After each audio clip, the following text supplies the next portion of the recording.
కూటమి ప్రభుత్వం ఈరోజు అధికారంలోకి వచ్చాక ప్రజలకి మంచి చేయాలి, రాష్ట్రాన్ని అభివృద్ధి వైపుకు నడిపించాలి, ప్రజలకి తాము మేనిఫెస్టోలో చెప్పిన ప్రతి ఒక్కటి అందజేయాలన్న చిత్తశుద్ధి లేకుండా కేవలం రెడ్ బుక్ రాజ్యాంగం అంటూ రాజ్యాంగానికి విరుద్ధంగా ఈరోజు వాళ్ళు తప్పుడు కేసులు పెట్టి వాళ్ళు చేస్తున్న హెరాస్మెంట్ చూస్తుంటే చాలా అసహ్యం వేస్తుంది.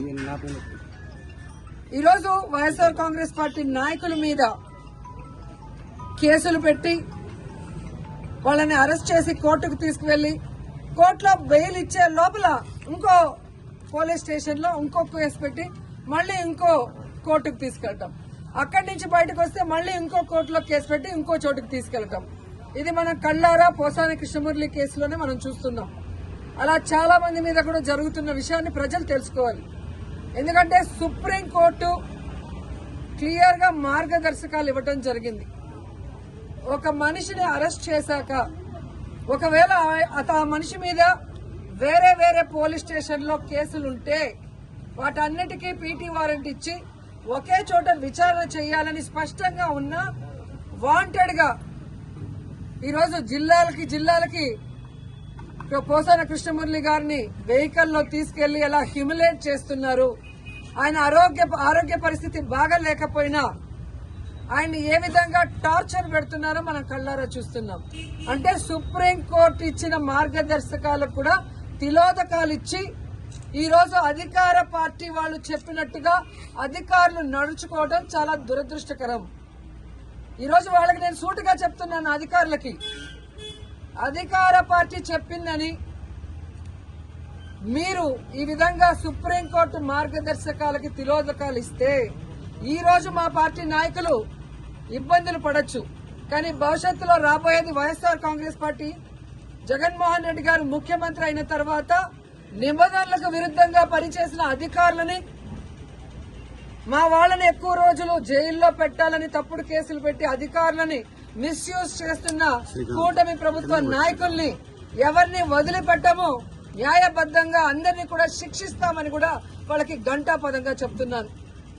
ముఖ్యంగా అధికారులు తెలుసుకోవాల్సిన విషయం, 9 నెలల్లోనే ఈ కూటమి ప్రభుత్వం చేతగాని ప్రభుత్వం, చెత్త ప్రభుత్వం, ప్రజల్ని ముంచే ప్రభుత్వం అని తెలుసుకున్నారు కాబట్టే ఈరోజు ఉత్తరాంధ్రలో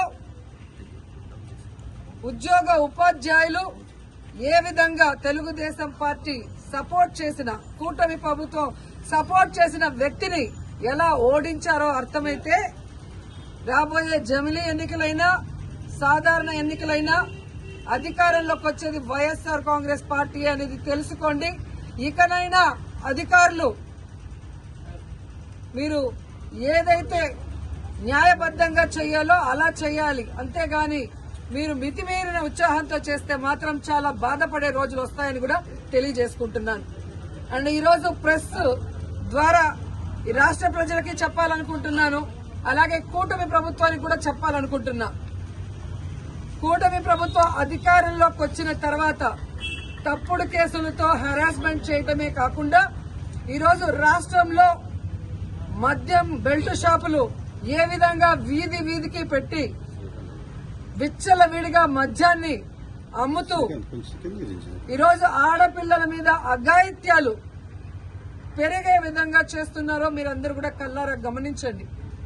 అలాగే ఈరోజు ఈ కూటమి ప్రభుత్వం అధికారంలోకి వచ్చిన తర్వాత ఈ ఆంధ్రప్రదేశ్ రాష్ట్రం గంజాయికి ఎలా అడ్డాగా మారిందో మీ అందరూ కూడా కళ్ళారా చూస్తున్నారు.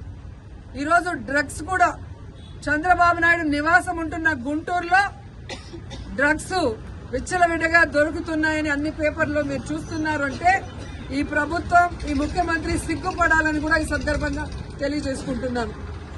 ముఖ్యంగా పుత్తూరులో ఎడ్యుకేషనల్ హబ్, ప్రైవేటు ప్రభుత్వ ఇంజనీరింగ్ కళాశాలలు, డిగ్రీ కళాశాలలు, అలాగే మెడికల్ కళాశాల, ఆయుర్వేదిక్ కళాశాల, ఇలా ఎన్నో కాలేజీలు పుత్తూరులో ఉంటే ఈరోజు గంజాయికి అడ్డాగా మారింది. గతంలో కూడా తెలుగు యువత హరి అనే అబ్బాయి ఈ విధంగా విచ్చలవిడిగా గంజాయి అమ్ముతూ దొరికిన దాఖలాలు పుత్తూరులో మీకు కనిపించాయి. అదే వ్యక్తి వైజాగ్ లో దొరికాడు 28 కిలోలతో, అది కూడా మీరు గమనించారు. ఆ రోజుల్లో మేము పోలీసు వాళ్ళని ఇలాంటివి జరగకుండా తప్పు పనులు చేసే వాళ్ళని తరిమి కొట్టాం. కానీ ఈ రోజు ఎమ్మెల్యేనని చెప్పుకునే వ్యక్తి ఆడికి అమావాస్యకి ఒక రోజు కాన్స్టిట్యున్సీకి వస్తున్నాడే తప్ప గంజాయికి అడ్డాగా మారిన పుత్తూరుని నగిరిని కాపాడటానికి ఏ రోజు ఆయన నాయకులు పని చేయలేదు. ఈరోజు ఎంతో నమ్మకంతో తల్లిదండ్రులు తమ పిల్లల్ని పుత్తూరు నగిరి కాలేజీలకు పంపిస్తే వాళ్ళు అక్కడ హాస్టల్లో ఉండి చదువుకుంటున్న వాళ్ళకి గంజాయి డ్రగ్స్ అందుబాటులో తీసుకొచ్చి ఆ పిల్లల జీవితాలు నాశనం చేస్తుంటే ఆ ఎమ్మెల్యే పట్టించుకోవట్లేదు, అధికారులు పట్టించుకోకపోవడం దురదృష్టకరం. ఎందుకంటే మొన్ననే నగిరి రూరల్ ఎంకొత్తూరు హై స్కూల్లో పిల్లలు గంజాయి తాగి హెడ్ మాస్టర్ కాలర్ పట్టుకోవడం, ఆడపిల్లల్ని గిచ్చి ఏడిపించడం, టీచర్లని బూతులు తిట్టారని పెద్ద ధర్నా జరిగిన విషయం కూడా మీరందరూ కూడా గమనించుంటారు.